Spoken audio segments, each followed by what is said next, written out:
My name is Polly Reynolds. I'm the head of Adult Services and Archives at the Hudson Library and Historical Society. Thank you so much for joining us for tonight's live virtual event with Heather Ettinger, founder and CEO of Luma Wealth Advisors. Before we begin, our author series continues tomorrow with New York Times bestselling author Mary Alice Monroe, who will discuss her latest book, The Summer of Lost and Found. And of course, you can always find a list of all of our upcoming programs at hudsonlibrary.org. Tonight, we will be discussing Ettinger's book, Lumination, Shining a Light on a Woman's Journey to Financial Wellness. That's available for purchase. Courtesy of our independent bookstore, The Learned Owl. We will put a link in the chat for purchase information. Tonight, Ms. Ettinger will give a brief presentation. I will follow up with some questions, but your questions are absolutely welcome and highly encouraged throughout the program. So at any time during this discussion, please type your question into the Q&A at the bottom of the control panel. We really want this to be an interactive and engaging evening, so please do that. It's my privilege to introduce today's guest, Heather Ettinger. Heather's been a champion for women and girls for over 30 years and is widely recognized for her experience and dedication to helping women build their financial acumen and wealth, culminating in the founding of Luma Wealth Advisors in 2017. As a published thought leader and frequently featured in such publications as the Wall Street Journal, Barron's, Bloomberg, and Your Teen magazine, Heather is a highly requested speaker for industry associations, company women's initiatives, and wellness events. For conceiving new ideas and tools that have propelled the financial industry forward, she was recognized as the 2019 Icons and Innovators honoree by the Investment News. In 2019, she also proudly accepted the Ruth Bader Ginsburg Award for advancing the aspirations of women from the Women's Vote Project. Heather, welcome to the Hudson Library. It is truly an honor to have you here. So we're going to go ahead and get started. Let me just pull up your PowerPoint. Super. So as Polly said, I'm going to do a short presentation. I really encourage questions. That's what I'm here for tonight, is hopefully to move us all forward. And so I will frame some important parts of the book and discussion points, and then hopefully we'll have a robust and good dialogue this evening. So I think first, just to give you a little bit of background on me, and thank you, Polly, so much for the introduction, and thank you to the Hudson Library for this wonderful opportunity. I've been in the industry, as Polly indicated, for quite a long time.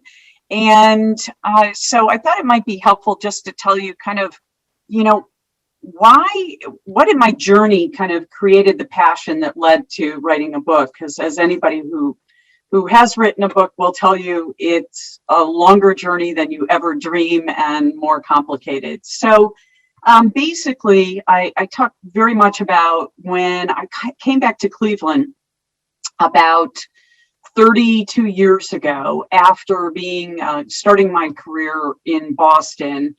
And I fortunately got connected to three amazing philanthropists in the city of Cleveland.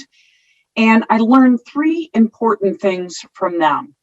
Number one is that despite the fact that they might have earned the money or inherited the money, whatever, the financial services industry treated them very poorly because they were women, and didn't treat them as if it was their money. Number two was that only 6% of national funding was going to programs for women and girls. And that was something I could get very passionate about. And the third was that if we educate and empower women, they are the agents of social change.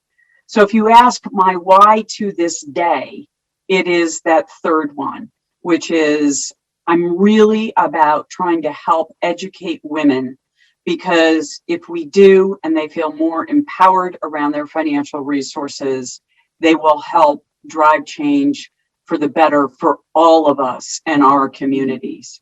So I think that's just very, very important to start there. So why write this book and why now?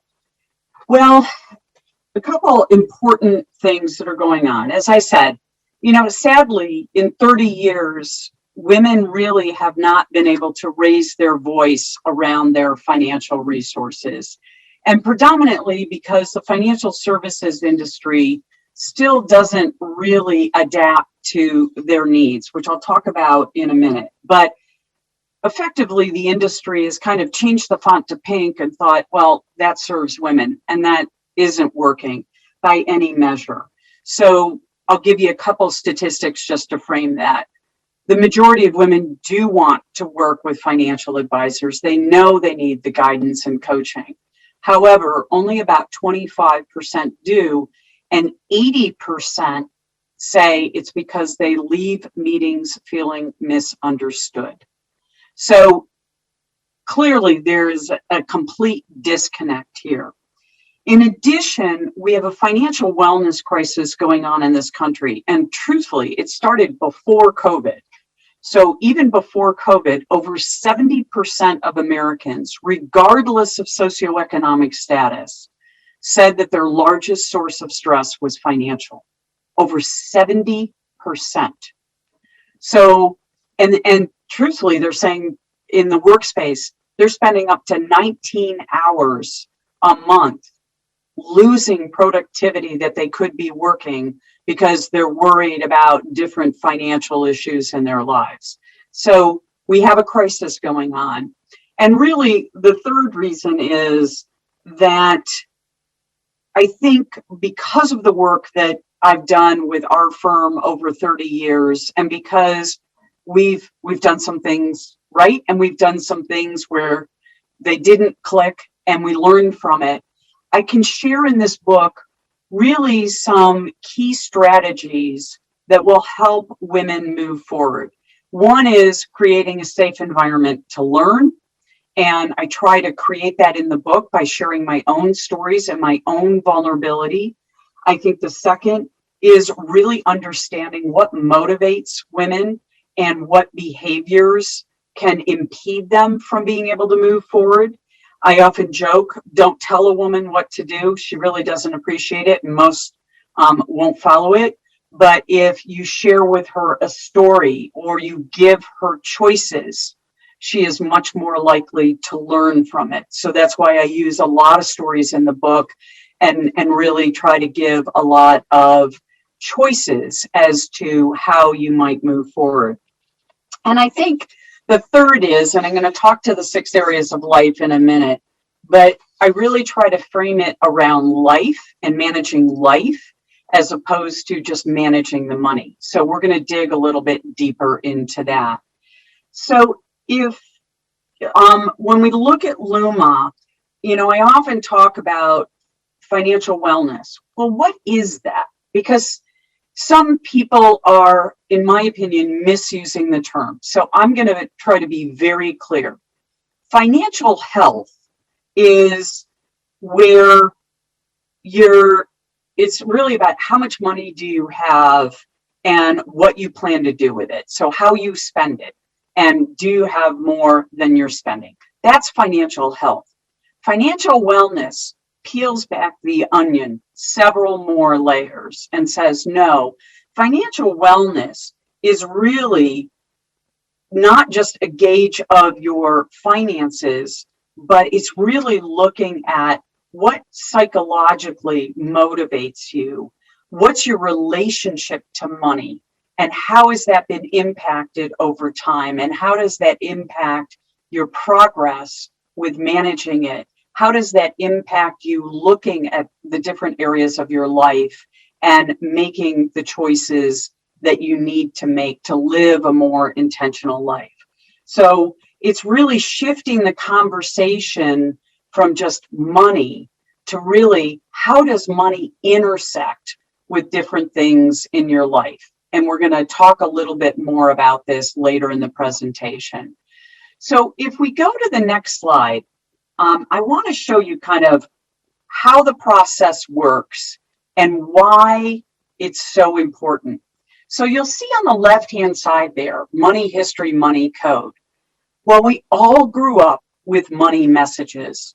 We all received money messages from those around us, and they have impacted both our relationship with money, but truthfully also our relationship with the advisors, bankers, insurance agents, financial advisors, investment advisors, etc. And so it's really important to take a look at those. And I'm going to share one of mine with you and really hope that you do spend some time. There's a good section on this in the book.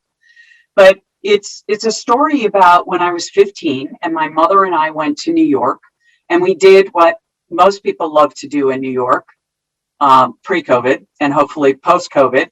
And that is go to wonderful restaurants, go to theater, and do some shopping as well. And when we came home and we were going through the bills with my father, and as I said, I was about 15 at the time, in front of me, he said to my mother, "Lois, you can't spoil her like that. No man will ever be able to afford her." And being the independently minded young woman that I was, I turned to my dad and said, "Well, what makes you think I'm not going to be able to afford myself?" And that really set me on a path to saying, I am going to be financially independent. I am going to learn what I need to learn. And truthfully, running all the way to today, how I chose a career that would help me help other women and men become financially independent as well. Well, once we take a look at that kind of money history, money code, and understand how those messages have influenced us, it's really important to understand that almost every woman starts in the fear zone. And we are in the woulda, shoulda, coulda. I don't know who I can trust. I don't know where to start. I have no time. And so therefore, I don't move forward. Also, truthfully, being vulnerable about finances feels about as naked as you can get. And so we'd rather talk about just about anything, including sex, than talk about finances. And so what we find is that women are living in this fear zone and they don't know what is the first step that they need to take to start moving forward. So in the book, I try to give you a bunch of tools, which include how do you interview to find an advisor that you can trust and what to look for in the answers, and really, how do you take those first couple steps, which quite simply, if you look at the learning zone here, are really looking at what do you have coming in and what do you have going out, and what's working and what's not. And so it's just really collecting information. That's the first step. Years ago, I was working with a mother and daughter who were butting heads because the mother wanted to keep the daughter on a budget, and the daughter, was spending more than the mother thought was reasonable. And I said to them, "Okay, here's what we're going to do. Mom and I already work together." I told the daughter, "I'm going to have you work with another advisor, and we're going to collect all the information as to what your expenses are living in this other city." And for the story's sake, I'll just say it was Boston. And we really, living in Cleveland, we might not necessarily have a great sense of what it costs to live in Boston.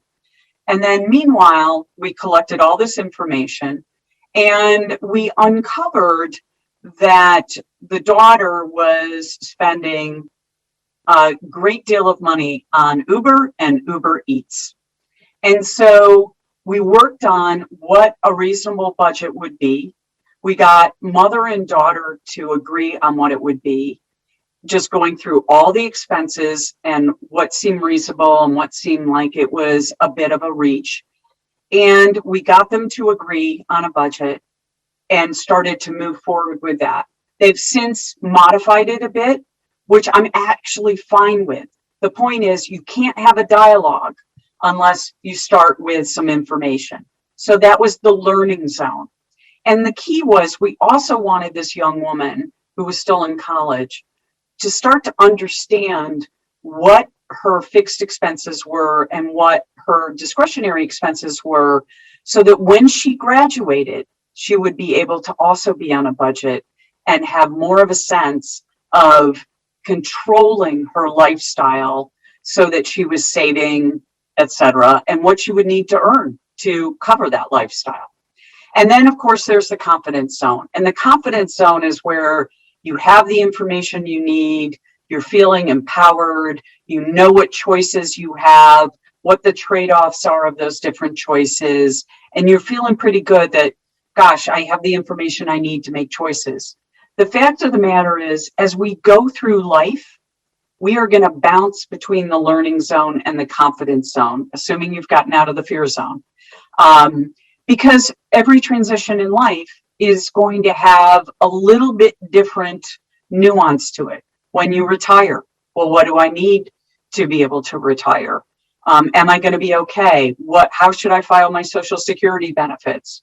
Those kinds of things. So there are always going to be questions at each transition point in life. And the fact of the matter is, then you pop back into the learning zone. You start to say, what do I need to learn to make informed decisions? And then that'll get you back into the confidence zone. So I really think that's a good framework. Now, I said earlier that I think the financial services industry focuses on the wrong things. And why is that? And so, Polly, if you could move to the next slide. This is what our industry often puts down in front of individuals. And most individuals will absolutely glaze over when they see this. It's way too complicated. It's all focused on money being the what.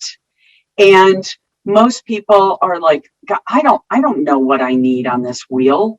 And I don't even know where to start, and it's overwhelming. And so therefore they shut down.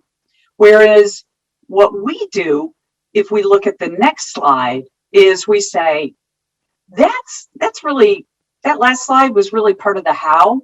This is very, very different. Here I'm talking about values, and values is your why. And values emanates from first your money journey and your money messages and how that has helped you develop your values and priorities. And so that's your why. And in our family, for example, going through the downturn of 2008, 2009, I said to our kids, my husband, Jeff, and I said to the kids, listen, we're not pulling you out of your schools. Education is the highest priority in this family. And number two, spending time together as a family. But what is going to change this year because of the downturn in the economy is we're going to drive to Florida rather than flying there. And I walked them through how that was going to save money. We're not going to eat out as much because we need to pay for your education and we want to pay for a vacation as a family. That's values. That's priorities, right? Then the 6 areas of life on the outside there, that's the what. It's not, money is not the what. The 6 areas of life is the what. And in the book, if you've had a chance to read it, I take you through some exercises that will have you look at your past in these 6 areas, your present, and how you might design your intentional future. Now, the fact of the matter is, these are not evenly sliced in anybody's life. And at any point in time, 1 or 2 of these are going to be very overweighted versus other ones. You know, for me, at times, my job purpose gets way out of whack. I'm working too many hours and I need to reel that back in. Or relationships. I'm involved in elder care at the same time I'm involved in child care. So the relationships piece can feel very significant as I'm taking care of both parents and kids at the same time. But it's really important you look at those 6 areas. And then the how, yes, is your financial capital. But very importantly, it's also your human capital, which is your time and your talent. How do you choose to spend that? And I think too often we just look at financial capital and how that helps us achieve different things. but time is your most precious commodity, and particularly for women who, even if they're the primary breadwinner in the family, they are often still juggling over 70% of the family obligations, whether that's cooking, whether that's cleaning, whether that's grocery shopping, doctor's appointments, whatever it is. They're still juggling a lot of that. So it's really important to look at these 6 areas and say, how do I want to design my intentional life? And this is also not a one and done. This is something you need to revisit every year. And what I will tell you is when we put this wheel down in front of clients, it's a completely different discussion. Because when they look at this, they say, you know, here are the 2 or 3 priorities I have for next year. And it's, wow, I went to this amazing retreat in Boulder, and I want to do that every year. I want to take that time to reflect on my life. And here's what the cost is. I want to build that into my financial plan so that I can afford that. Or maybe it's, hey, we're retiring and we want to spend X on travel every year. We want to see what we need to do to be able to afford to do that. So it's a very different discussion, but also a very important discussion. It could be that you say, oh, education for my kids is really important. And yes, that was one of the things in the last wheel that I showed you, education planning. But that's really up to the advisors to help you understand how to get there. You saying that's a priority comes out of this wheel here. And I think that's really, really important to look at. So what I hope Lumination does for you is shines a light on not just how to live a more intentional and well life, but the exercises that you can go through from time to time that help you understand how to reflect what's working, what's not working, and how to make those changes in a way that doesn't feel completely overwhelming.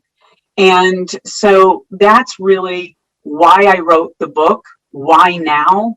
Because I think we are at a point in our history where women are going to be controlling more of the wealth in this country. If you don't already know this, they already control over 50% of the wealth in this country. They make over 80% of the purchasing decisions in this country, both consumer and including things such as healthcare, et cetera. So we have a lot of power and influence, but we haven't owned it. And so really what I'm trying to also do in this book is give you the tools and the confidence to own it and to say, gosh, if I want to be more charitably inclined, or I want to volunteer more or whatever, how do I make that happen? How do I teach my next generation? I actually was talking to a group of women last night, and one of the women called out the section where I talk about how to frame a discussion with your children, both as they're growing up and you want to raise them to be financially responsible, but also as they become adults and you need to say to them, hey, here's what I want, or here's what dad and I want, or here's what my partner and I want at this stage of life. And we need to have some tough discussions. But guess what? Women are the perfect ones to role model it because we're great at sharing stories. We're great at teaching the next generation in a way that doesn't feel like it's all about just how our industry does it, which is winners and losers. That's not the framework to have the discussion. The framework is, I want a healthier relationship with my kids. Well, then we need to have these discussions when they're younger, before they're in crisis, etc. And some of you may also know that the greatest source of debt in this country or greatest reason that kids are dropping out of college in this country has been debt. It hasn't been academic performance. So again, we're at a time where we really need to role model good behavior. So Polly, I'm hoping this kind of teed up some questions, or if not, I know you'll have some questions for me. and just would love to start answering people's questions here. Good. We were just talking about that. So actually, before I jump into questions, I did want to point out that something that you had just said was really struck me, and then it followed from the book and why you're doing this now. And I highlighted it because you said women could be the agents of social change. And do you want to maybe explain for those who haven't read the book where that comes from? And Sure. So I think there are a number of things that are very important and a number of trends that are starting. By the way, I also on my Twitter, which is at Heather Insight 14, I tweet out a lot of stuff, and it's interesting as we go into this week, the fact that we have essentially 4 women who are leading worldwide economic organizations, including, of course, our own Janet Yellen, that are going to be leading the discussion on how we pay for the crisis in this country. So I think that's just an interesting side note. But anyway, first, women are controlling the wealth in this country. They don't realize it, but they do already control the wealth. They will also inherit disproportionately, both because they live longer. 80% of men die married, 80% of women die single. We, on average, live anywhere between 7 and 15 years longer than typically our partners. And we will inherit both from the generation above us, as well as probably from a spouse or partner. So we are going to have the wealth. The other thing that we're starting to see in this country is women and next gen are driving things that resonate with their values. And those include things like impact investing and sustainability. It's called sometimes ESG, which stands for environmental, social, and governance. So if you look at what's happening, there's a lot more money moving into that space. And again, it's being driven by women who are saying, I want to invest parallel with my values. I want to invest in companies that support diversity. I want to invest in companies that are doing good, etc. So we're seeing it there. We're also seeing women do it on the nonprofit side. And whereas historically you saw men give a building in their name or something like that, the women are saying, no, connect me to the end user. That's what I'm most interested in. How am I impacting, the population that you're serving, whether it's hunger, whether it's health, whatever. That's the metric they're asking for, is how am I making a difference with the end user, which I find fascinating. And then we also know that in venture capital, only about 2% of venture capital has gone to women entrepreneurs. There is an enormous focus starting on both women entrepreneurs and also racially diverse entrepreneurs as well. And why? Because the returns are higher. Because women are also saying, I want to invest in those businesses, but the returns are higher on women-owned businesses. So there's an investment reason to be doing it. And we're also seeing women move into more leadership positions. They're negotiating, obviously, higher compensation. We're going to close that gender wage gap. I feel it in my bones, because firms like ours are helping women understand what's negotiable. When I did a breadwinner survey of over 1,000 women in 2015, 46% of the women said they knew they were leaving money on the table. We can't have that. You have to maximize your benefits. And so if, to put in a plug for a program that we're doing that's open to the public, it's called Pay Perks and Parachutes. My associate, Emily Shacklett's she's going to be talking about what is negotiable. So those are the important things, Polly, that are really driving change. And as I said, the women are aligning values with how they're investing, how they're working with advisors, and also how they are looking to have an impact on their community in terms of the organizations that they support. And let me just mention another statistic that I think is telling. And this also says why the industry hasn't resonated. Over 70% of widows from a traditional marriage leave their husband's advisor within the first year of his passing.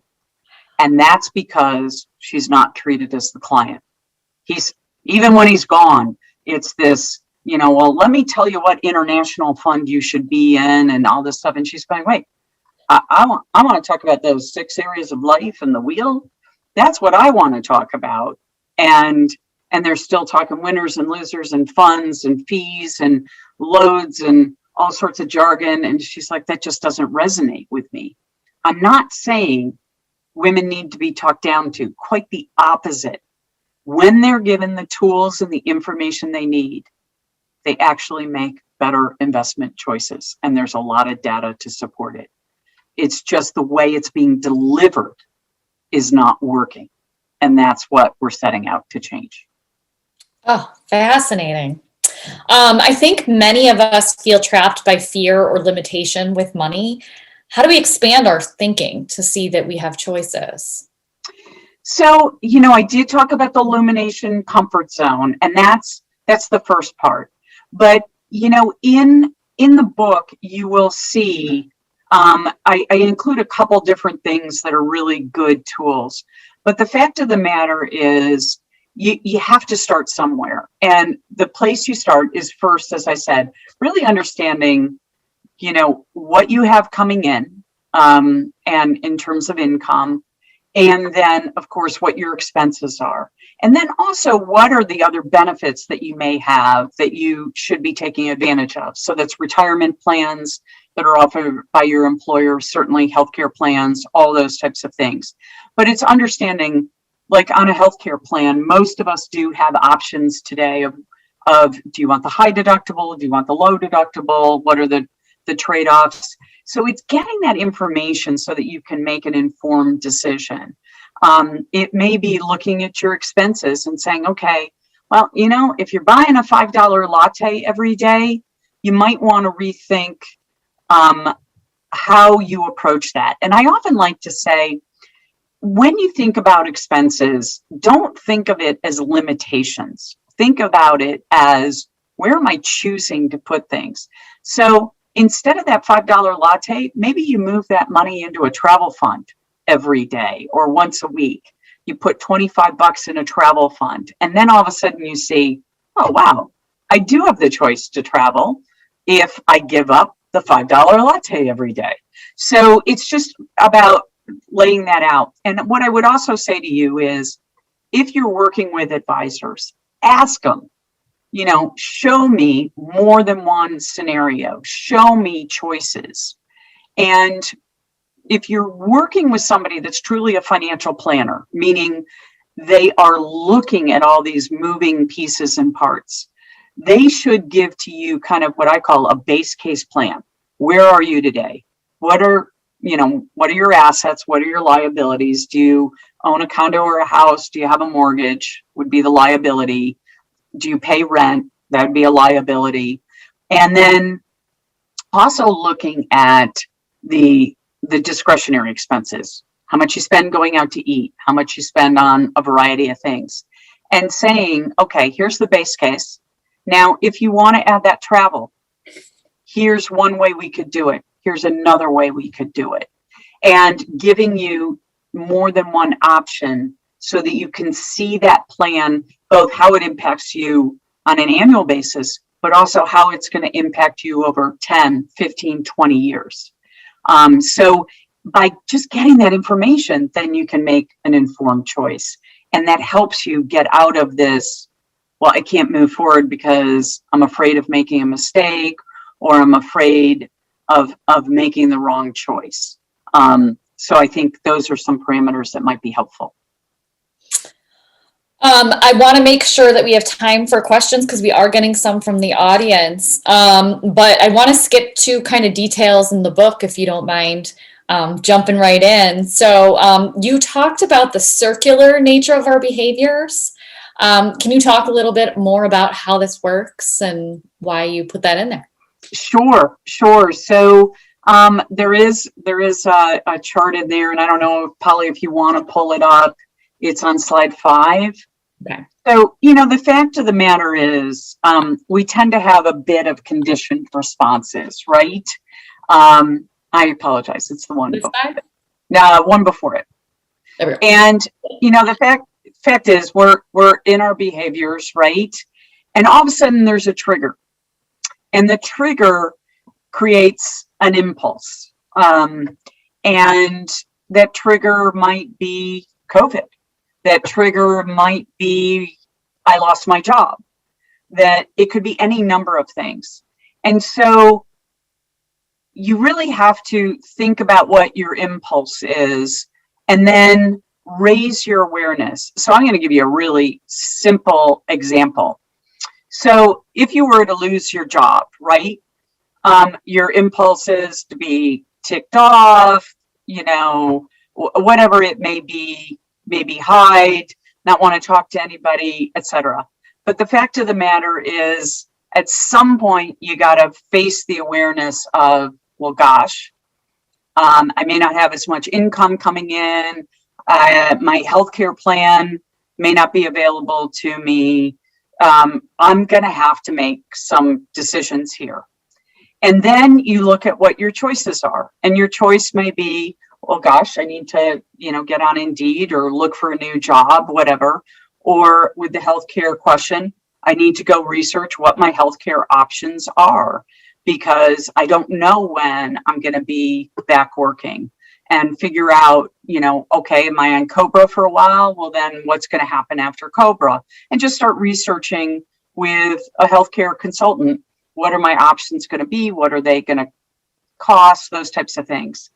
And then you make a choice and you get back into, oh, well, every month I'm going to have to set aside this amount to pay for my healthcare. So it's just understanding that there are triggers. The unfortunate part is there are a bunch of triggers we don't control. And I'm one of those people that usually what I want to choose in the first 24 hours is not the best choice. So I have a rule that I won't make a decision once I've had a trigger that has gotten me off track. And that could even be, quite frankly, somebody ticking me off by what they did, sending me an email that upset me, whatever. My impulse would be to respond right away, and let them know that I didn't like it. However, I think often when we wait 24 or 48 hours, we realize, maybe I didn't receive the message the right way. Maybe I didn't read it the right way. Cooler minds prevail. And, maybe I need to collect more information before I make a judgment as to where they were coming from. And that's raising awareness, right? And understanding where they're coming from. And then you have a choice for how you respond and how you continue to behave with that person. So that would be a more simplistic one that you might have. And if we go to the next slide, I might just also go here, because I think one of the things that we have to think about is really making sure that when sometimes our behaviors are just merely avoidance, we just don't want to deal with something because it is upsetting or it is emotional or whatever. And it creates feelings of anxiety. But we need to separate ourselves from those things. And I walk through this a bit in the book. And rather than saying, I'm a bad person because I lost my job, or I'm a failure because I lost my job, to use language around, I'm noticing that I feel less successful because I lost my job. I feel anxiety. I'm noticing anxiety because I lost my job. And understanding you can kind of pull that out and put it to the side so that you're recognizing it without a doubt, but you're not judging yourself because of it. you're kind of saying, well, I need to now take action that will help me move forward and go back to what are my values and what are the positive messages I can give myself of, well, maybe that job wasn't the right thing for me. Or maybe that boss, yeah, we didn't really see eye to eye. I could pick a company that has a better culture for me. And so getting yourself to kind of think through to a more growth mindset rather than just being critical of yourself, which gets you into a bad cycle. So many good takeaways from this book, I have to say, because I even found myself like saying today when I was thinking about something, and I did I am noticing. Oh, it did change my thinking, and I had never thought about that before. I want to jump into some audience questions, and anyone, please feel free to put in your questions while we're doing this. So Laura wanted to know, can you talk about planning charitable giving? Sure. So I love that question, Laura. Really important. So in our family, one of the resources that I often offer in seminars is creating a charitable giving strategy. And that's where you need to start. And then we can talk about the house and how much.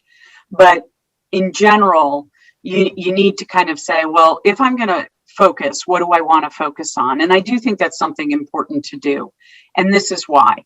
You can imagine, because of the industry I'm in, people think I have money and everybody I know has money. And that isn't necessarily the case. And then secondly, it gives me a framework by which I can turn people down and feel good that I'm focused on what I am. So I focus on programs predominantly that advance women and girls, going back to that story 30 years ago. And so if somebody approaches me about the Boy Scouts, or somebody approaches me about, it could be anything that is just, maybe more general or whatever, I can come back and say, that is a great, program. That's a great entity to support. It's just, here's my focus. And I liken it to, Polly, if you called me up and said, Heather, let's do dinner on Saturday night. And I said, oh, Polly, I would love to, but it's my daughter's birthday. You're like, wow, okay, that's an important priority. So I think with charitable giving, you need to do that, number one. Number two is you really need guidance on how best to do it. There are a lot of different ways to accomplish it. Certainly writing checks is one, but you can also gift appreciated securities and avoid the capital gains tax. There are a number of different strategies to do it. And if you have a good financial advisor who is a financial planner, meaning they're interested in looking at all these different aspects of your life, not just managing your investments, that's one piece of it, but looking at all the different pieces and what you might want to do on the charitable giving side, they can do two things for you. They can, one, tell you what you can afford to do based on that financial plan, what's coming in and what's going out. And then number two is give you tax efficient strategies by which to accomplish it. And some of those may be in the current year, some of those may be in out years, but that's really important. Like a personal mission statement almost. Yes, exactly. I love that. And literally, when I file my tax return, there's the report card, right? The report card saying, where did I give my funds? And does it reflect my values?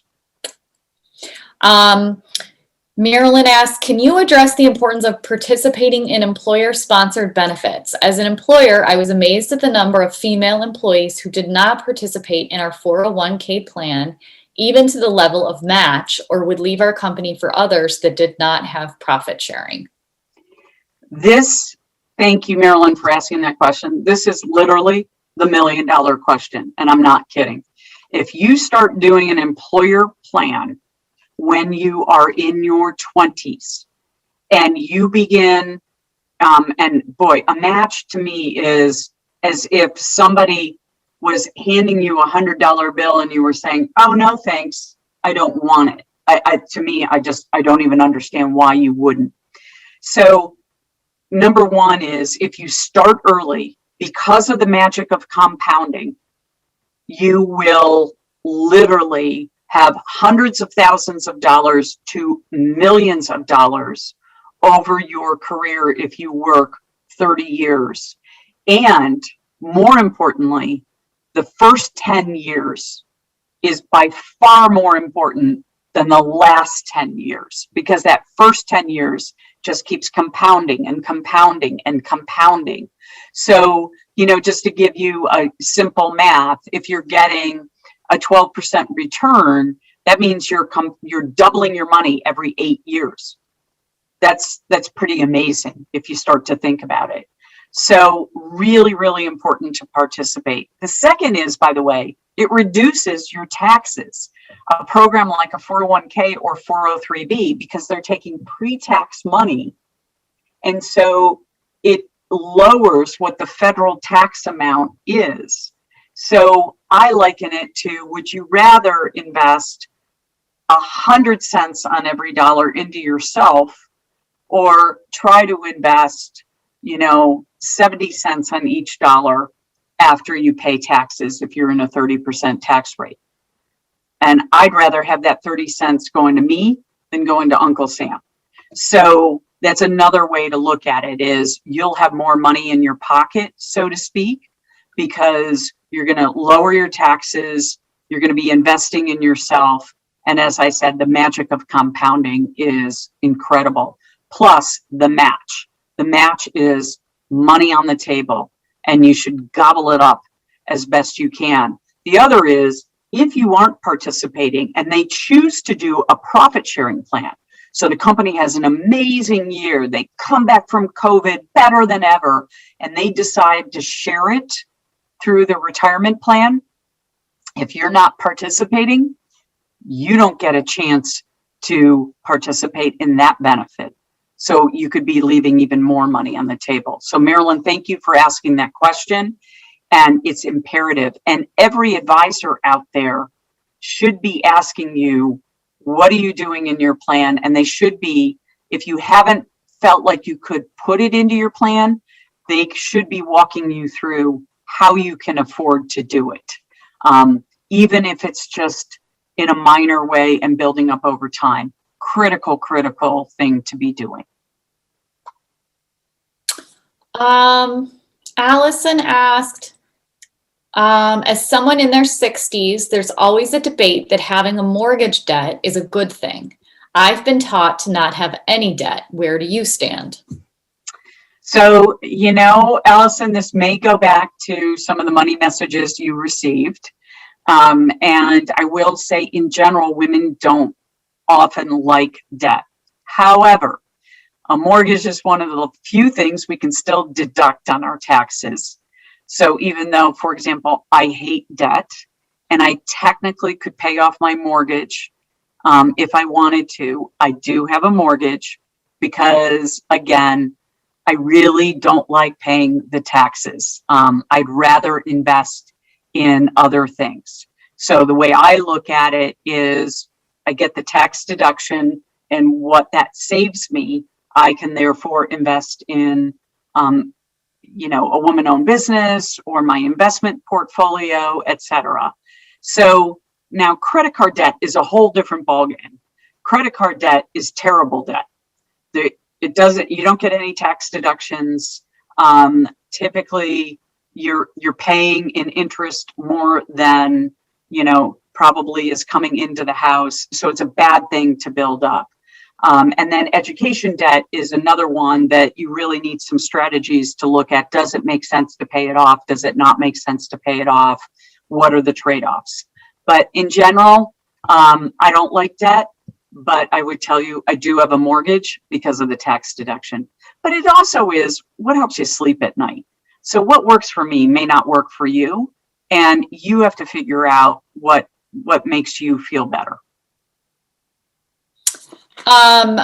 Going off on since we're talking about mortgages, somebody asked, is there any way for a 64-year-old and I think later she replied, said single, who's longtime unemployed to get a mortgage to buy a place. I've got savings, but don't want to lose it all to buy all cash. Well, I guess, I'm going to start with going back to why do you want to buy a place at this point in time? Is it because interest rates are low? Is it various things? And so it may not be the right time when you're unemployed, because it is going to put additional pressure on you. Typically, your credit score isn't going to be good enough to get a great rate on your mortgage. So I would just caution that it might not be the best time. And it also may not be a good time to get a great rate. So, I would be cautious there.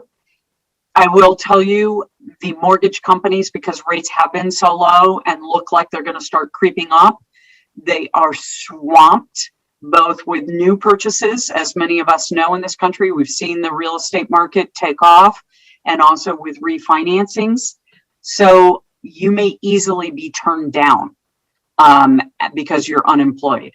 And so I'm sorry to give you that message, but I would also say, what is the trade-off to maybe renting and investing that savings to get a better rate of return over some period of time? How long do you think you're going to live in that home? Because typically there's a crossover point at which it makes sense to take a mortgage, because there are upfront fees and other things that can be there. So I think, again, this is a case where you probably need a financial plan to even look at it and see if it makes sense. But I'd just be cautious that you may have a real challenge getting a mortgage in this environment. On that note, she asks if there's financial advisors out there who would conceivably understand the situation of a single childless woman. Yeah, absolutely. There are advisors that would understand that. So I love to give out a bunch of resources. And if you reach out to me, I can send you some of those. I don't know if you're single because you're divorced, or if you're single because you chose that lifestyle, which is wonderful. And so it really depends on the situation. If you've gone through a divorce, there's something called Savvy Ladies, SAVVY ladies.com, run by my good friend Stacy Francis. They'll actually give you free advice. And it's professionals that are CFPs, certified financial planners, because they really want to help women get through that transition. And Stacy's backstory is amazing. It basically is related to her grandmother not being able to leave a bad marriage, abusive marriage, because she had no finances. So there are advisors out there. I would have to know more about what you're looking for. Get on our newsletter, because we do give a bunch of advice out there, and or follow me on social media, because I do promote a lot of female advisors in the industry who are very good. Is your newsletter available from your website? Correct. Okay. So it's at lumawealth.com. Okay. Yep, yeah. absolutely. Kelsey can add that to the chat.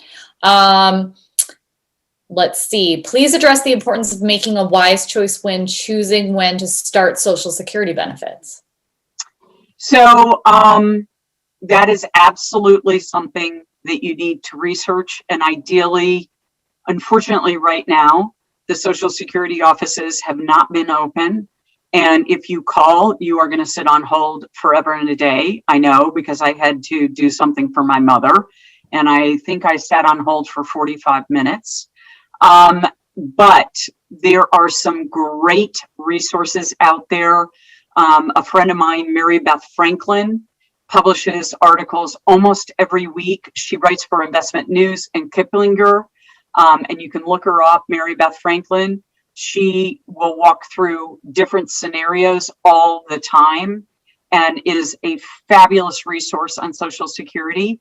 And you can even reach out to her or reach out to me with your situation, because she's always looking for new material. So that, you know, she wants to give answers on. So it's not an easy question, because it depends on what your birth year is, because there are different circumstances depending on what your age is, how long you've been married, or if you're single, etc. So, you know, whether you file for yourself, whether you file for a spouse, if you're widowed, if you were married at least 10 years, there are all sorts of nuances, believe me. So I would follow Mary Beth. I think her work is excellent. Heather, we did have someone who has her hand raised. Would you be okay with us turning the microphone on so she can? Sure. Okay. Kathy, did you have a question?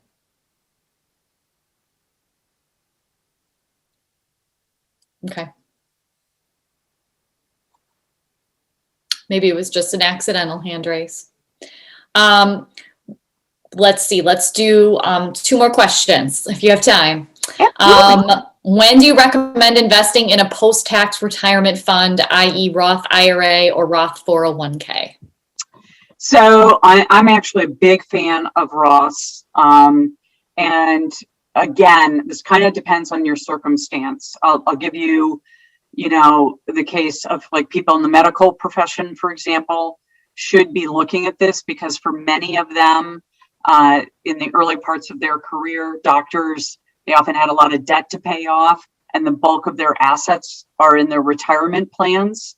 And so the problem is, when you retire, in most cases, for most of us, our tax rate goes down, but because their required minimum distributions are so high, they're often still in a very high tax bracket. So a Roth, for those that don't know, you are actually contributing after tax dollars. So it can grow. And then when you do take it out, after you're 59 and a half, you will not pay additional income tax on it. I like doing a blend, and I like running, again, I hate to say it, but a financial plan just to look at the trade-offs. But, you know, I don't think it's all or none. I actually split mine, my contributions. So I do the 401k pre-tax to get the, you know, a match, absolutely. And then with anything that might be over the match amount, you might think about doing a Roth 401k or a Roth. It really depends on what's offered to you, obviously, also by your employer. But you know, usually you can ask both the companies that are providing that. They should be providing you that education. You should know that your employer, it should not give you any advice on that. You should be going to the platform. So if it's Fidelity or Schwab or whatever that's providing you those retirement plan services to answer some of those questions.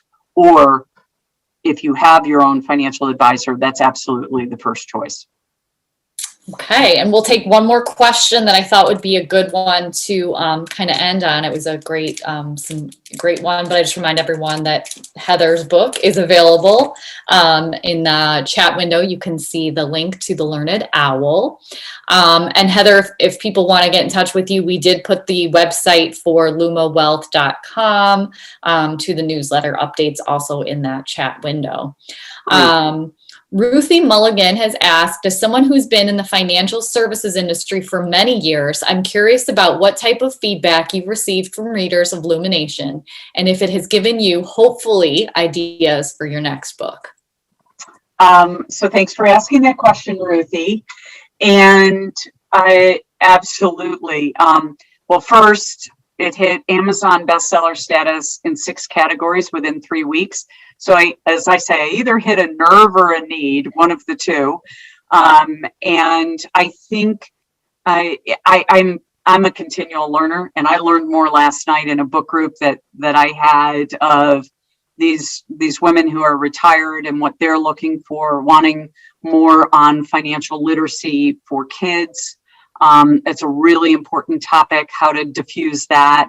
I think there's more to be written on financial discussions amongst partners, whether you're married or partners. I think that's a really important one. So, I love sharing stories. And so it's also from the stories that I have. So, I kept saying no to this book.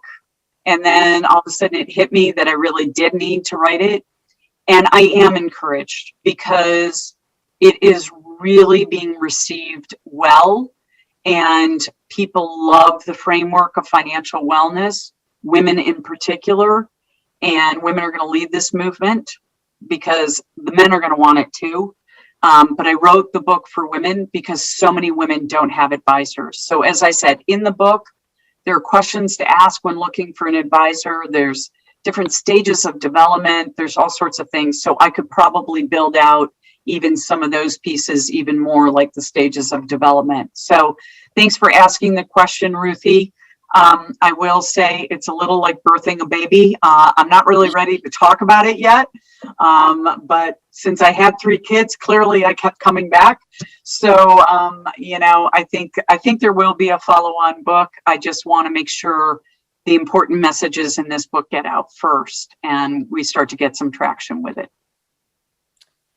Thank you, everyone, for joining us for tonight's program. Heather, I just want to extend a big thank you for sharing your expertise, your engaging stories. I know I read the book. I had so many takeaways. I was frantically writing notes. There's, it's kind of a workbook too. So there's a lot in there. So thank you for taking the time out of your very busy schedule to be at the Hudson Library, our virtual events. It was a pleasure meeting you and spending this evening with you.